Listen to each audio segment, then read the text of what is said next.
বরিশাল নগরীর শফির গ্রেজ এলাকায় ভয়াবহ অগ্নিকাণ্ডে পুড়ে ছাই হয়ে গেছে মদিনাতুল উলুম হাফিজিয়া মাদ্রাসা। স্থানীয়দের ভাষ্য অনুযায়ী আগুনে মাদ্রাসার পাঠদান কক্ষ সহ গুরুত্বপূর্ণ স্থাপনা সম্পূর্ণভাবে ধ্বংস হয়ে যায়। তবে এই ঘটনায় কোনো প্রাণহানির খবর পাওয়া যায়নি। ঘটনার খবর পেয়ে বরিশাল সদর ৫ আসনের ইসলামী আন্দোলন বাংলাদেশের মনোনীত পদপ্রার্থী ও শায়েখে চরমোনাই মহানগর ও ইউনিয়ন পর্যায়ের নেতৃবৃন্দকে ঘটনাস্থলে পাঠান। তারা ক্ষতিগ্রস্ত মাদ্রাসা কর্তৃপক্ষ ও এলাকাবাসীর খোঁজ খবর নেন এবং সার্বিক সহযোগিতা করেন।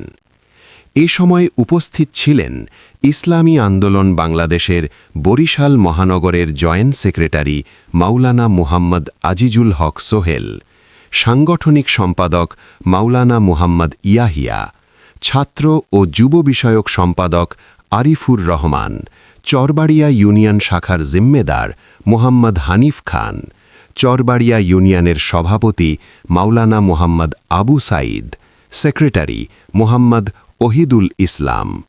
অগ্নিকাণ্ডের ঘটনায় এলাকাবাসীর মধ্যে শোক ও উদ্বেগ বিরাজ করছে।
ইসলামিক আন্দোলনের পক্ষ থেকে আমরা সবাই সালাম এবং দোয়া চাই। আমাদের জন্য খাস করে দোয়া করবেন। আব্বাকার পক্ষে আমরা ইনশাল্লাহ কাজ করি। এখানে যাই সমস্যা হোক ইনশাল্লাহ আমরা চেষ্টা করি একটু পাশে দাঁড়াবার জন্য। এই জন্য আমাদের জন্য দোয়া করবেন এবং আমাদের সাহেকে তো এই আসন থেকে নমিনেশন নিয়েছে আপনারা সবাই জানেন। আমরা খাস করে দোয়া চাই এবং পাশে হাত পাকা একটা ভোটও চাই ইনশাআল্লাহ।